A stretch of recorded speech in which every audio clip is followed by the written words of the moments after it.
Sobrang saya nung kalaban ko.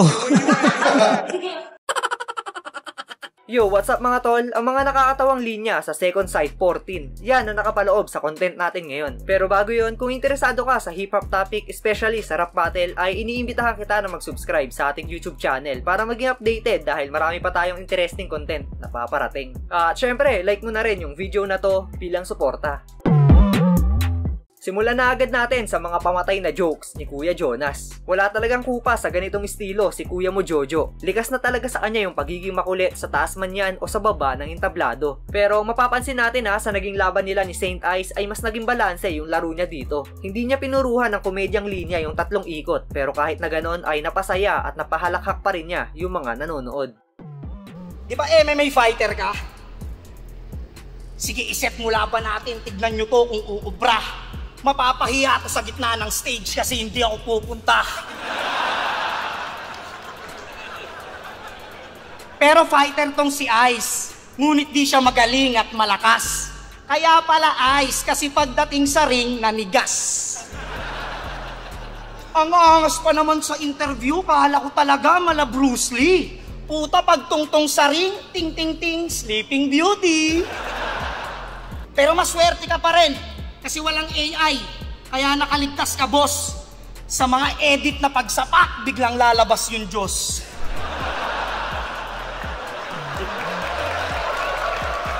Pagdating sa octagon, estilo ko kakaiba. Lalapit ako sa'yo, tapos yayakapin kita. Sabay ipaparamdam ko sa'yo kung gaano ka kahalaga.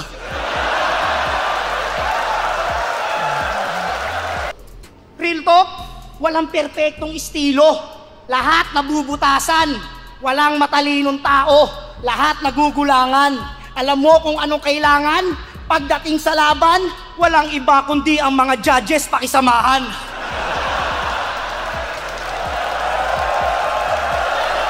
Syempre kapag nakita natin na nakalista yung pangalan ni K-Ram sa event, matik, lap trip yan kapag siya na yung sumampa sa entablado. Pambalagbagan talaga yung kulit nito ni K-Ram kaya may kalalagyan yung MC kapag hindi nakasabay o nakahigit sa performance niya. Katulad na lang nung naging laban niya dito kontra kay Cancer. Ba't di na lang ikaw, boss? Para matapos na lahat to! Ano? Kaya opisyal din kitang hinahamon sa mga ginagawa mo sa akin. Gawin nyo nga sa ahon, maglaban kayo ni Boss P.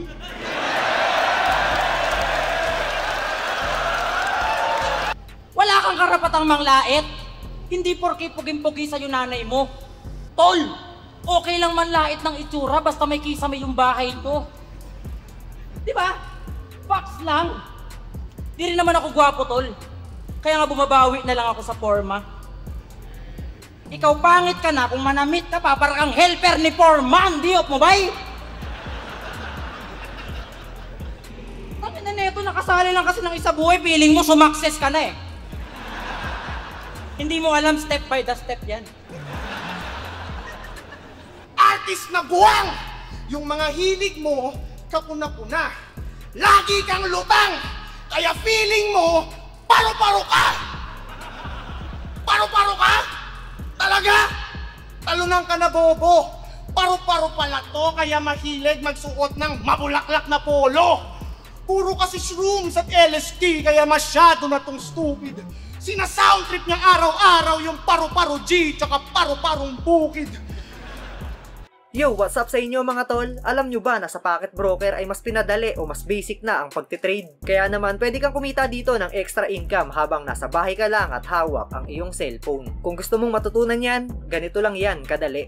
Una ay click mo lang yung link na nakapin sa comment section at mapupunta ka sa website ni Pocket Broker. Pagkatapos ay mag-register ka lang, maglagay ng email at password at syempre wag mong kalimutang ilagay ang promo code na LPZ100 para makakuha ng bonus sa first deposit mo. Kapag okay na at nakapag-register na kayo, pumunta lang kayo dito sa Trade Now. At syempre dapat nakapag-top up o nakapag-deposit na kayo sa inyong balance. At pagkatapos ng mga basic steps na yan, pwede na kayong magsimulang mag-trade. Napaka-easy lang nito mga tol dahil mamimili ka lang kung buy o sell. Susubukan ko maglagay ng 1,500 at ang tansya ko sa trade na to ay pataas, kaya naman dito ako sa buy. At aantayin lang natin ang magiging resulta.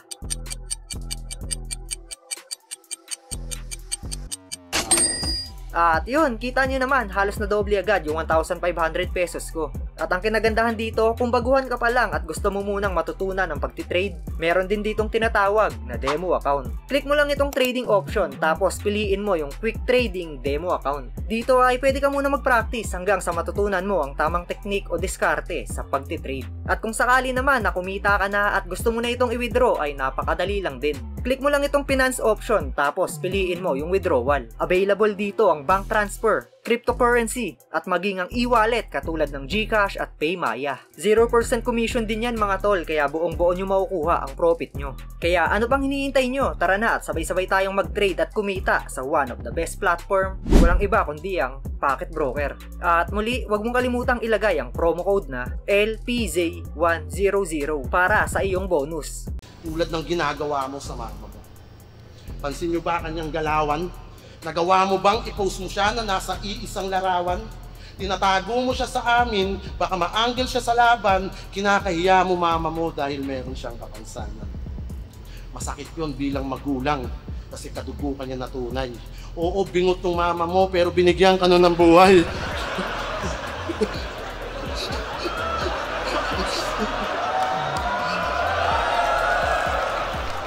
Isa rin sa mga mabigat na pangalan ngayong 2025 Isabuhay Tournament, si Lipcram. Batak na to sa experience pagdating sa tournament. Alam na niya kung kailan to todo at kung kailan sasakto lang. Balanse rin ito lumaro at kagaya nga ng sabi niya, kapag silip ang kalaban mo, mahahanapan ka ng butas. Bakit yung helan mo andito parang di ka bata? Ultimo helmet ni Magnis nito parang di dyan kasya. At pag side view parang tito na Igodala, pag sumali to ng Pinoy Henyo, puta 3 words kasya.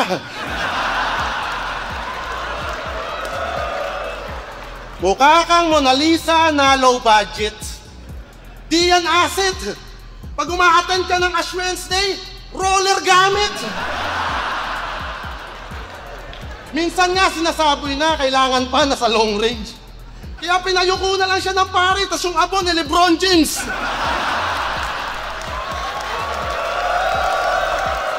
After ng laban ko kay Sak, pinuri ako ng gagong to.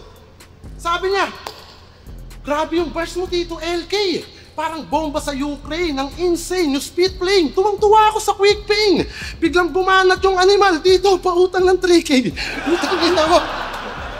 Ngayon, kaharap na kita. Di na kita bibigyan pa ng pabor. Ito na ang balik sa mga tinanggalan mo ng amor. Hindi ka magaling tumira. Kahit panay ka ko kasador. Ikaw na lang sana namatay lip, hindi si Nora Honor. Eto, seryoso to. Sino na nakatry magsabu dito, taas kamay? Sige na, nakakahiya naman pag ako lang mag-isa. Ayun, si Kuya Pakundo, 2 kamay tinataas niya. Pasok din sa ating listahan, si Cripply. Isa to sa crowd favorite ngayong Isabuhay Tournament dahil sa kulit at angas niya kapag bumabattle. Pambasagan din kapag bumitaw na ng sunod-sunod na jokes itong si Cripply at kapag kinagat ito ng mga nanonood ay mahihirapan ng agawin yung momentum mula sa kanya. Tignan nyo yung lineup. Tingnan nyo yung lineup. Puro rookie ano? Pag mga ganito kalaban ko, pakiramdam ko, loony ako. Diba taga Surigao ka? Tangina mo, aswang. Pag sumali kayo sa grupo niya, napakadaming benepisyo. Solid bonding, unang meeting, ganap kayong Antikristo. Kagrupo niya, si Van, Cancer, mga grabe pumaslang. Ang tawag sa grupo nila ay United Aswang. So paano ka magsulat? Gamit mo kapis at papel. Kakaiba, putang ina. Yung nawawalang sikat na vlogger, matatagpuan sa ulam nila. Langhap sarap, kakaiba, parang niluto ng kano. Unang kagat, yung balat, puta, may guardians pang tato. Ito, isa sa mga super rookie ngayon, si Katana. Kakaiba rin talaga yung humor nito sa pagpapatawa. Kalmado lang bumitaw pero madaling nagigets kung ano man yung gusto niyang iparating. At ang nakakabilib dito, baguhan pa lang ito sa liga, kaya kapag tumagal at nakakuha pa ng mas maraming experience sa laban, talo man yan o panalo, paniguradong mas didiin pa to. Wala ka bang ibang gagawing maganda? Kasi panay ka sa Pabibo Chong, may time ka sa Sun and Moon Challenge, tapos wala kang intro song. Upal. Tangina, walang kanta puta. Paano kung ano? Paano kung mamatay ka bigla?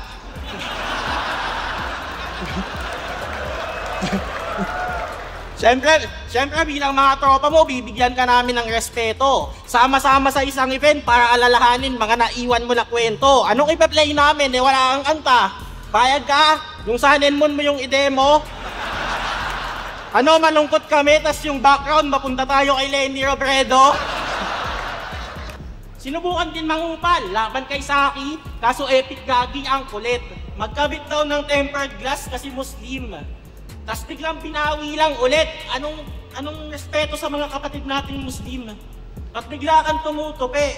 Na-realize mo din no, nasa Mindanao ka uuwi.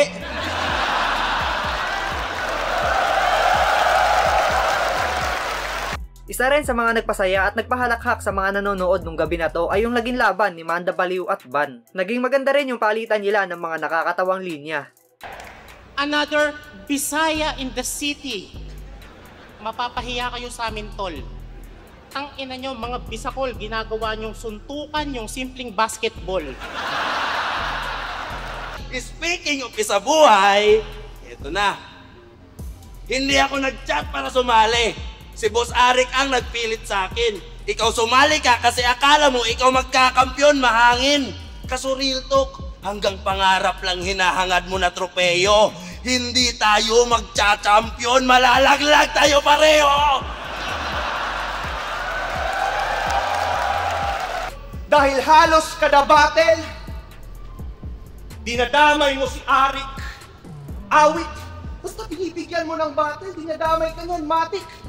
Ano bang makukuha mo sa tuwing siya ay yung binubuli? Hindi ka ba naawa? Pinugbog ko ng pulubi.